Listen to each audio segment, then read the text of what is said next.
बिहार के सीएम नीतीश कुमार का जन्मदिन आज 70 के हुए नीतीश जन्मदिन को विकास दिवस के रूप में मना रहा जदयू।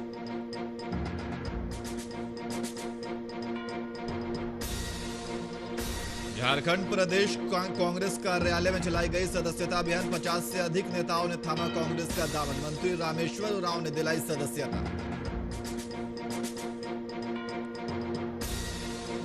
बिहार में अब मुफ्त में लगाई जाएगी कोरोना वैक्सीन, सीएम नीतीश ने कोरोना टीकाकरण के तीसरे चरण की समीक्षा के बाद किया ऐलान।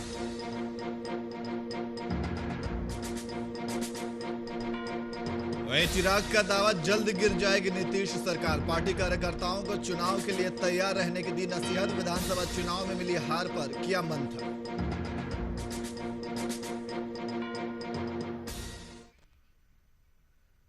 नमस्कार, मैं नियाज खान और आप देख रहे हैं वीआईपी न्यूज। अब सीधे रुख करते हैं खबरों की ओर। लोजपा प्रदेश कार्यालय में सभी विधानसभा प्रत्याशी, पूर्व और वर्तमान सांसद, विधायक के साथ पार्टी पदाधिकारियों की बैठक की गई। यह बैठक खुद पार्टी के राष्ट्रीय अध्यक्ष चिराग पासवान ने बुलाई थी। विधानसभा चुनाव में मिली पार्टी को हार और हाल के दिनों में पार्टी में हुई टूट पर भी बैठक में चर्चा की गई। बैठक में सभी सांसदों और पूर्व विधायकों ने अपना मत भी रखा। और जन जन तक जाना मैं कहना चाहूंगी। अनुसार प्रदर्शन नहीं रहा, एकदम असंतोष प्रदर्शन रहा। ये बार बार विरोधियों द्वारा कहा जाता है, क्यों? ताकि हम लोग के भीतर नकारात्मक सोच आए और हम लोग भी सोचने लगे कि हाँ, क्या सही में पार्टी का प्रदर्शन निराशाजनक रहा? कौन कहता है कि मेरी पार्टी का प्रदर्शन निराशाजनक रहा? हम लोग का लक्ष्य क्या था? किस उद्देश्य के साथ हम लोग चुनाव में उतरे थे? भाई, जब हम लोगों ने अकेले चुनाव लड़ने का हम लोगों ने निर्णय लिया था, तो यकीनन उसमें लोक जनशक्ति पार्टी की जीत कितनी बड़ी हो, उससे ज्यादा मजबूत हम लोग का इरादा था कि जो सत्ताधारी पक्ष है, जो सत्ताधारी पार्टी है, जो हमारे मुख्यमंत्री नीतीश कुमार जी है और जो उनकी पार्टी जनता दल यूनाइटेड है, उसको ज्यादा से ज्यादा नुकसान पहुंचाना हम लोग का लक्ष्य था।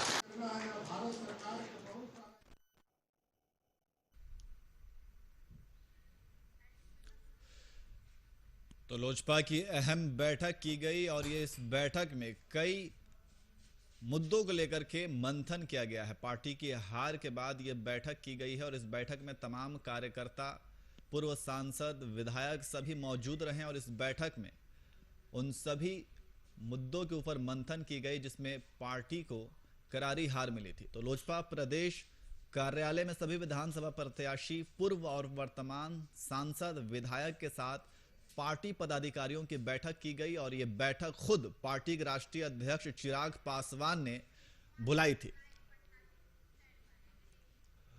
और इसी खबर पर अधिक जानकारी के लिए हमारे संवाददाता कुमार गौतम पटना से हमारे साथ लाइव जुड़ गए हैं। गौतम, जिस तरीके से देखा जा रहा है कि एक करारी हार के बाद अब लोजपा बैठक कर रही है और बैठक में क्या कुछ निकल करके सामने आया है, किन बातों पर चर्चा की गई? गौतम। बिल्कुल नियाज, देखिए जिस तरह से लोजपा सुप्रीमो चिराग पासवान ने बिहार विधानसभा में 143 सीटों पर अपने प्रत्याशी खड़े किए थे और एनडीए से अलग होकर उन्होंने बिहार में खुद लड़ने का फैसला किया था और उस वक्त पे रामविलास पासवान की तबीयत ठीक नहीं थी और उनके निधन के बाद मानो पार्टी में ये लगने लगा था कि आखिर किस तरह से चिराग पासवान इसको चलाएंगे, क्योंकि एनडीए में शामिल थे उस वक्त। लेकिन उन्होंने खुद का ये फैसला लिया और 143 सीटों पर उन्होंने प्रत्याशी खड़ा किए और उनकी जो लड़ाई थी वो साफ तौर पे मुख्यमंत्री नीतीश कुमार के खिलाफ थी और हर मंच से लोजपा सुप्रीमो चिराग पासवान मुख्यमंत्री नीतीश कुमार के ऊपर गंभीर आरोप लगाते रहे। उन्होंने नल जल योजना सहित अपराध के कई मुद्दों पर उन्होंने मुख्यमंत्री को पर निशाना साधा और सीधे तौर पे कहते रहे कि यदि उनकी सरकार बनती है और अगर ऐसा होता है तो वो मुख्यमंत्री नीतीश कुमार को जेल तक भेज सकते हैं। तो ये बातें कहीं ना कहीं अब नीतीश कुमार को भी खटकने लगी थी कि एनडीए में रह के जिस तरह से चिराग पासवान ये अपने ही पार्टी के एलाइज पार्टी के ऊपर हमला बोल रहे हैं, तो उसी वक्त जो दोनों के बीच जो खटास है वो बढ़ जाती है। हालांकि मुख्यमंत्री नीतीश कुमार रामविलास पासवान के निधन पर गए थे, चिराग पासवान से उनकी मुलाकात हुई, लेकिन चिराग पासवान अडिग रहे। उन्होंने अपने फैसले से कभी भी समझौता नहीं किया और उनको लगा कि ये सही है। लेकिन जो मैंडेट मिला, जो जनादेश मिला, वो कहीं ना कहीं वो उनके खिलाफ रहा और बावजूद इसके जब बिहार में उन्होंने फर्स्ट और बिहारी फर्स्ट का जो नारा जो दिया और जो चलाने की कोशिश की, उसमें भी वो फेलियर रहे। तो अब चिराग पासवान को लगने लगा है कि कहीं ना कहीं उन्होंने भूल की थी, गलती की थी। हालांकि उन्होंने ऑन द रिकॉर्ड अभी भी ये मानने के लिए तैयार नहीं है। और जैसा कि शनिवार को जब वो अपने पिता के संसदीय क्षेत्र वैशाली पहुंचे थे एक कार्यक्रम में, तो उनके ही लोगों ने, उनके अपने लोगों ने ही उनके ऊपर तंज कसा और ये कहा कि ये आपके पापा का क्षेत्र है, आप यहाँ पर ज़रूर आया जाया कीजिए। यानी कि कहीं ना कहीं चिराग पासवान की जो दूरियां हैं वो अपने पिता के संसदीय क्षेत्र से भटक गई है। वो लोक जनशक्ति पार्टी को अब किस रूप में चलाएंगे, कैसे चलाएंगे, ये देखने वाली बात होगी, क्योंकि बहुत बड़ी समस्या उनके सामने ये है कि पार्टी टूट के कागार पे है। नियाज एकदम ये बात साफ है कि पार्टी के नेता जिस तरह से जदयू के संपर्क में हैं, और आपने देखा कि जो उनके इकलौते विधायक थे उन्होंने भी जदयू का दामन थाम लिया। तो अब पार्टी के अंदर बिहार में उनका एक भी एमएलए नहीं है, एक भी एमएलसी नहीं है। तो अब उनका जो भी ताल्लुकात है, पॉलिटिकल जो रिश्ते हैं, वो अब सिर्फ लोकसभा में रह गए हैं। लोकसभा में उनके जो सदस्य हैं सिर्फ वही है। तो क्या आने वाले लोकसभा चुनाव में क्या वो उतनी सीटें ले पाएंगे? एनडीए में रहेंगे तो किस तरह से रहेंगे? या रामविलास पासवान के निधन के बाद जो एक कैबिनेट मिनिस्टर का जो पद है, क्या वो लोक जनशक्ति पार्टी को मिलेगा, या संसदीय पार्टी में लोक जनशक्ति पार्टी के जो चिराग पासवान हैं, क्या वो कैबिनेट मिनिस्टर बनेंगे? तो कई चीज़ें हैं जो इन दिनों उथल पुथल है। सबसे बड़ा चैलेंज चिराग पासवान के लिए नियाज ये है कि पार्टी को कैसे एकजुट किया जाए, एक सूत्र में बांधा जाए, क्योंकि पार्टी बिहार में उनकी बिल्कुल बढ़ती हुई नज़र आ रही है। लगातार टूट हो रहे हैं। कुछ दिन पहले ही जो नेता थे, बड़े बड़े नेता थे लोक जनशक्ति पार्टी के, वो सैकड़ों कार्यकर्ताओं के साथ आरसीपी के और मुख्यमंत्री नीतीश कुमार का दामन थाम चुके हैं। तो अब पार्टी के अंदर सिर्फ और सिर्फ चिराग पासवान और उनके परिवार के लोग ही बचे हैं। और अंदर की बात यह है कि उनके परिवार के लोग भी नियाज ये कहते हैं कि कहीं ना कहीं चिराग पासवान ने जो निर्णय लिया है, जो डिसीजन लिया है, वो गलत था। भले उन्होंने उनके मुंह पे ना बोले, लेकिन पीठ पीछे सभी अब ये बात जानने लगे हैं कि चिराग पासवान ने जो निर्णय लिया है, वो एनडीए से अलग होकर जाने का जो रास्ता अख्तियार किया है, वो गलत है। तो कहीं ना कहीं नियाज अब लोक जनशक्ति पार्टी को बचाना चिराग पासवान के लिए किसी चुनौती से कम नहीं है। और वो चुनाव के बाद ये पहला ऐसा मौका था जब उन्होंने यहाँ पे बैठक की, और बैठक में सभी नेताओं को एक टिप्स दिया है कि कैसे पार्टी को चलाना है, क्योंकि रामविलास पासवान के निधन के बाद से ही पार्टी में लगातार टूट देखने को मिल रही है। नियाज जी गौतम, जैसा कि आपने कहा कि अभी पार्टी को बचाना चिराग पासवान के लिए सबसे बड़ा चुनौती है, लेकिन ऐसे में ये भी देखा गया कि बहुत सारे जो विधायक हैं, बहुत सारे नेता जो हैं, वो पार्टी छोड़ करके दूसरे दल में शामिल हो रहे हैं। तो ऐसे में क्या रणनीति हो सकती है चिराग पासवान की पार्टी को बचाने के लिए, उन नेताओं को रोकने के लिए क्या कुछ रणनीति तय कर सकते हैं? अगर पॉलिटिकल भाषा में कहे नियाज, तो इसको ऐसे समझना होगा कि चिराग पासवान के बंगले को, यानी जो उनका चुनाव चिन्ह है, उसके चारों तरफ तीर से बैरिकेटिंग की गई है। तीर से मतलब जनता दल यूनाइटेड की तरफ से बैरिकेटिंग की गई है।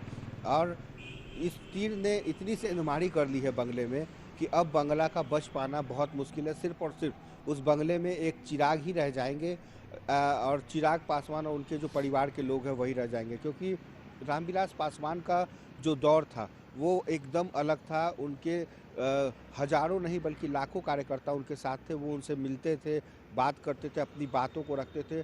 तो वो दलितों के नेता के तौर पर उभरे, और रामविलास पासवान ने हमेशा से सबसे ज़्यादा प्रधानमंत्री के साथ काम करने का जो अनुभव उनको मिला, जो राजनीतिक तौर पे मौसम विभाग का तापमान उनको लालू प्रसाद यादव ने कहा था कि वो भांप लेते थे कि राजनीति किस करवट बैठने वाली है।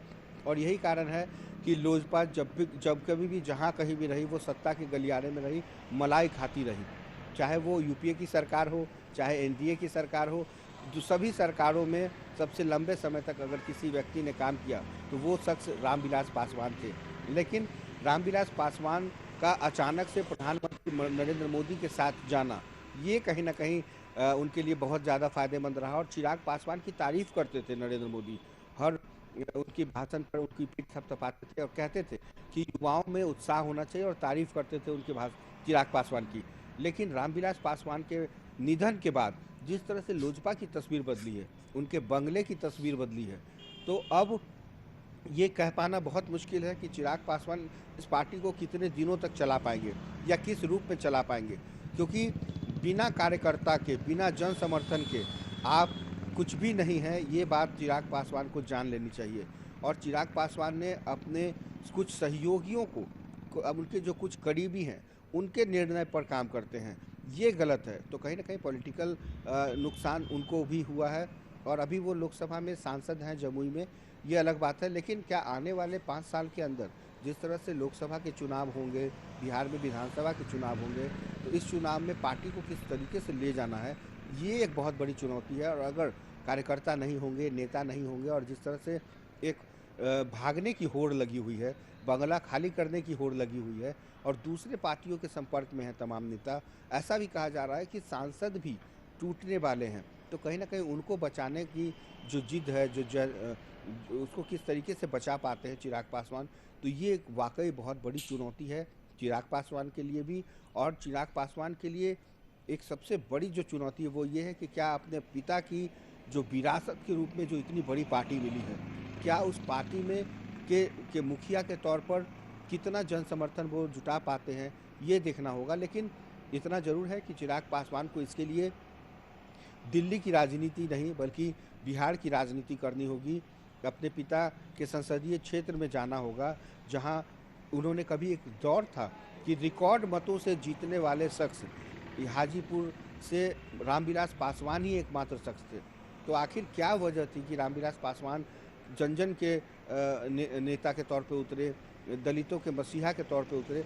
तो कहीं ना कहीं अब चिराग पासवान को त्याग करना होगा, और त्याग के साथ साथ कुछ पॉलिटिकल समझ भी बढ़ानी होगी। जी नियाज। जी गौतम, बिल्कुल जिस तरीके से पार्टी के करारी हार के बाद ये लोजपा कार्यकर्ताओं और नेताओं के साथ बैठक की गई, और इस बैठक में तमाम तरह की रणनीति भी अपनाई गई है, और ये रणनीति आगे भविष्य में कितना सफल हो पाता है ये तो आने वाला वक्त ही बताएगा। बिल्कुल गौतम, बहुत बहुत शुक्रिया आपका बातचीत के लिए। वहीं पीएम नरेंद्र मोदी की अध्यक्षता में मंत्रिमंडल की बैठक में 21वीं सदी की नई शिक्षा नीति को मंजूरी दी गई है। 34 सालों से इस शिक्षा नीति में कोई परिवर्तन नहीं हुआ था, अब जाकर इसमें बदलाव हुआ है।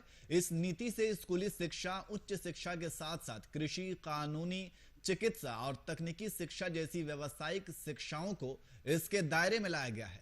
नई शिक्षा नीति में इसके अलावा मल्टीपल एंट्री और एग्जिट सिस्टम में पहले साल के बाद सर्टिफिकेट, दूसरे साल के बाद डिप्लोमा और 3 साल बाद डिग्री दी जाएगी। आपको बता दें कि नई शिक्षा नीति में स्कूली शिक्षा से लेकर उच्च शिक्षा तक कई बड़े बदलाव किए गए हैं।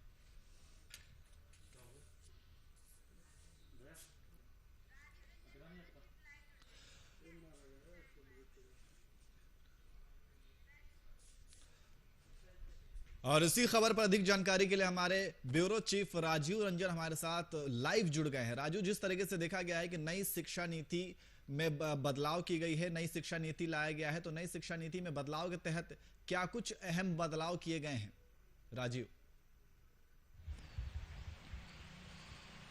देखिए, पढ़ाई एक बोझ न हो, इस उद्देश्य को देखते हुए नरेंद्र मोदी सरकार के द्वारा एक अच्छी कह सकते हैं कि पहल की गई है।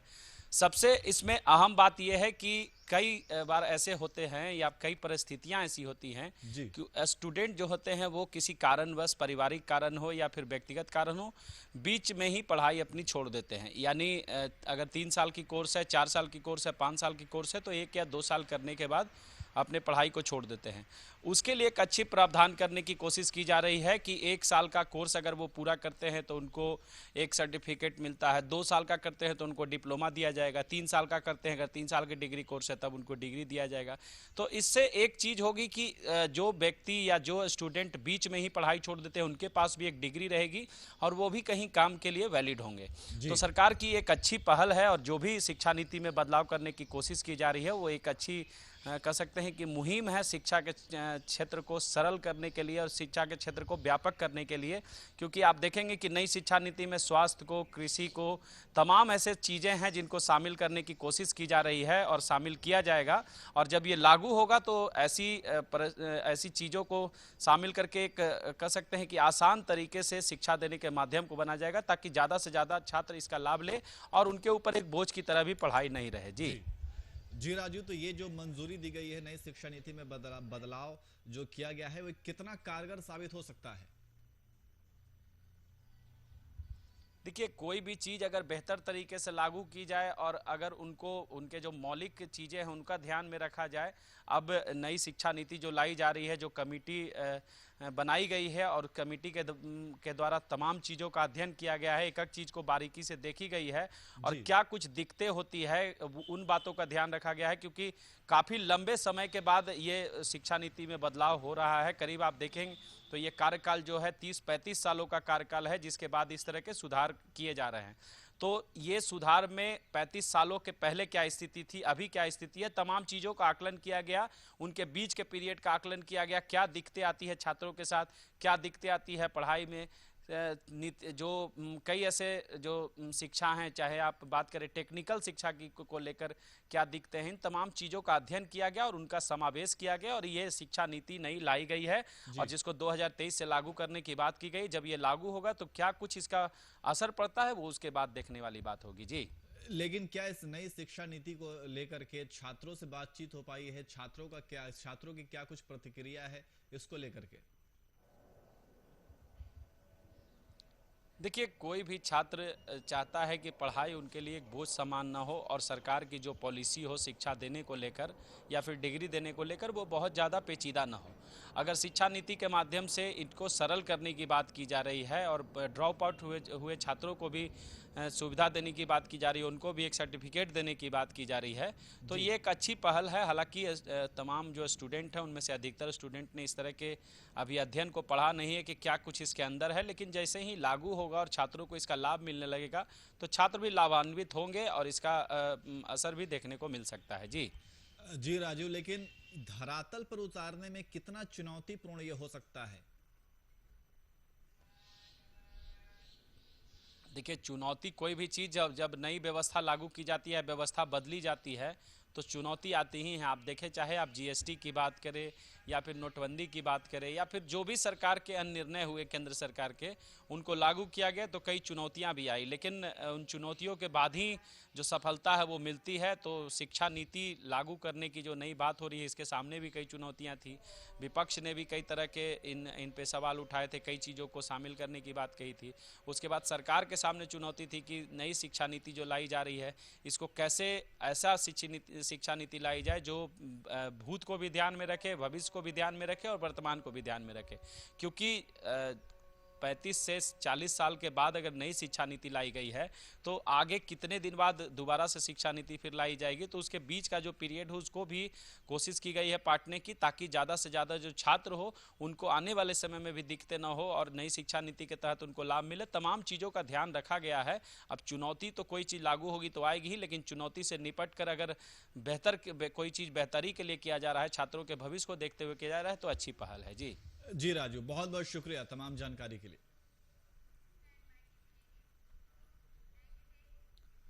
वहीं झारखंड प्रदेश कांग्रेस कार्यालय में सदस्यता अभियान चलाई गई। इस अभियान में 50 से अधिक छोटे बड़े नेताओं ने कांग्रेस का दामन थामा। इस दौरान प्रदेश कांग्रेस अध्यक्ष रामेश्वर उरांव ने सदस्य ग्रहण करने वाले सभी नेताओं को माला पहनाकर पार्टी की सदस्यता दिलाई।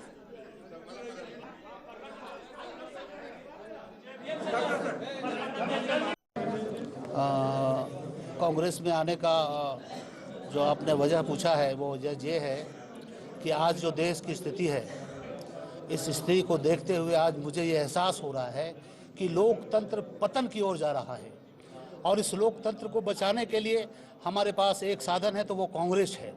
इसलिए उस साधन को मजबूत करने के लिए मैं कांग्रेस में आया हूं और पूरा उम्मीद और आशा के साथ उम्मीद दिलाता हूं कि इस कांग्रेस को मैं बहुत मजबूती से झारखंड में अपने क्षेत्र में मजबूती के साथ पतन फैलाऊंगा। कांग्रेस, चूंकि कांग्रेस ही एक ऐसा पार्टी अभी भारतवर्ष में बच गया है जो देश के गरीब किसानों के लिए, गरीब डेली मजदूरों के लिए जो काम कर सकती है।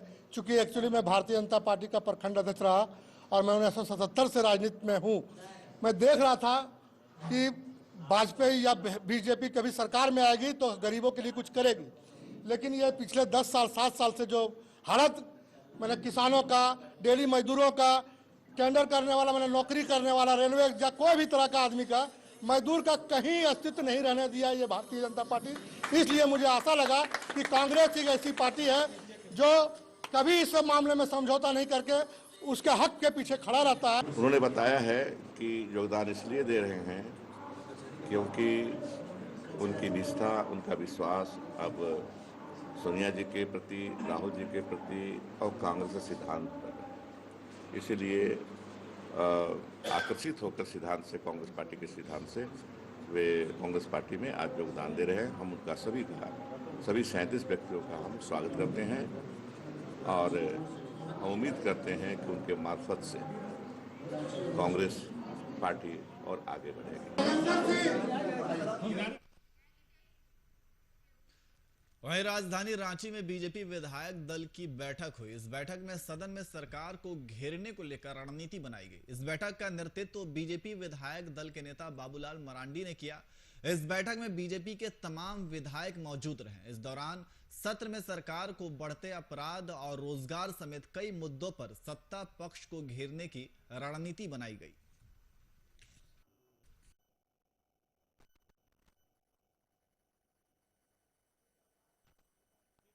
बात दे और सरकार को हम लोग एक्सपोज भी करेंगे कि उनके जो नीति में कमी है, जिसके चलते आज हजारों युवक और युवती सड़क पर आ गए हैं और आने वाले हैं। तो ये बहुत प्रमुख विषय है। दूसरा विषय जो आज तय किया गया है वह लॉ एंड ऑर्डर का है। आज झारखंड प्रदेश में कानून और व्यवस्था पूरी तरह से ध्वस्त है। आप देख रहे हैं कि गवर्नर हाउस के सामने उग्रवादी के किस तरह से आकर के पर्चा और पोस्टर लगाए गए, उग्रवादी गतिविधियां किस तरह से बढ़ी हैं।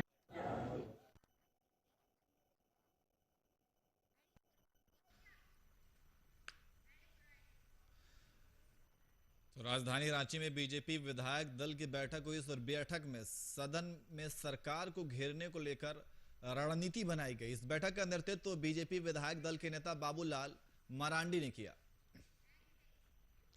वहीं भागलपुर में बढ़ती जन समस्या को लेकर नागरिक विकास मंच की ओर से एक बैठक आयोजित की गई। इस बैठक में शहर के विकास को बढ़ावा देने पर चर्चा की गई। इसके साथ ही शहर में ट्रैफिक व्यवस्था, जाम की स्थिति और अन्य मुद्दों पर भी चर्चा की गई। समस्याओं के निवारण के लिए शिष्टमंडल ने जिलाधिकारी से मुलाकात की।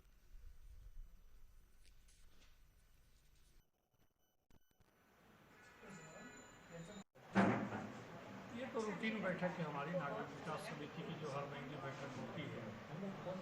आज चूँकि महीने का 8वें दिन है, तो फरवरी माह का बैठक करना है। कोरोना के वजह से जो सामाजिक संगठन का जो काम होता है वो हम लोग कर नहीं पाए, क्योंकि हम लोग काम करने वाली हमारी संस्था है। तो इसलिए हम लोग ने हमारी एक्सक्लूसिव कमेटी जो है आज हम लोगों ने बुलाया है। वहीं गिरिडीह में पूर्व सैनिकों की बैठक आयोजित की गई। सिरोडीह के एक स्थानीय विद्यालय में आयोजित बैठक में वेटरन्स इंडिया धनबाद के अध्यक्ष रविंद्र कुमार सिंह शामिल हुए। बैठक में के संगठन के माध्यम से जिला में किसी भी सेवानिवृत्त सैनिक या शहीद सैनिक की पत्नी और सेवारत सैनिकों की समस्याओं का निदान करने पर चर्चा की गई। इसके साथ फौज की जिंदगी से मुक्त होने के बाद सामाजिक गतिविधियों में शामिल होने का निर्णय लिया गया। इस दौरान गिरिडीह के वेटरन्स इंडिया के गिरिडीह इकाई को संचालित करने के लिए 15 लोगों की एक कार्यवाहक कार्यकारिणी समिति का गठन किया गया।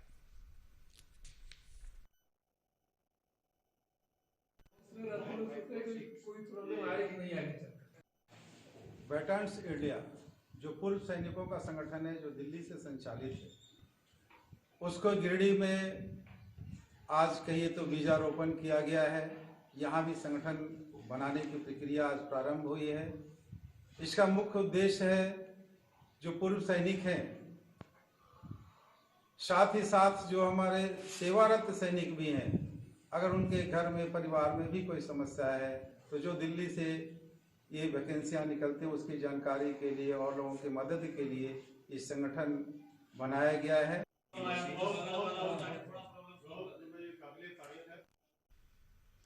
वहीं राजधानी रांची के प्रेस क्लब में एस्थेटिक्स एजुकेशनल ट्रस्ट की ओर से प्रेस वार्ता का आयोजन किया गया। इस प्रेस वार्ता में 4 फरवरी को बृहत फैशन इवेंट धरोहर वोकल फॉर लोकल का आयोजन किए जाने की जानकारी साझा की। आपको बता दें कि इस कार्यक्रम में देश के कोने कोने से फैशन डिजाइनर भी शामिल होंगे। कार्यक्रम में फैशन डिजाइनर आस्था किरण ने ट्रस्ट द्वारा झारखंड के कल्चर को फैशन बनाने के लिए किए जा रहे प्रयासों की जानकारी साझा की।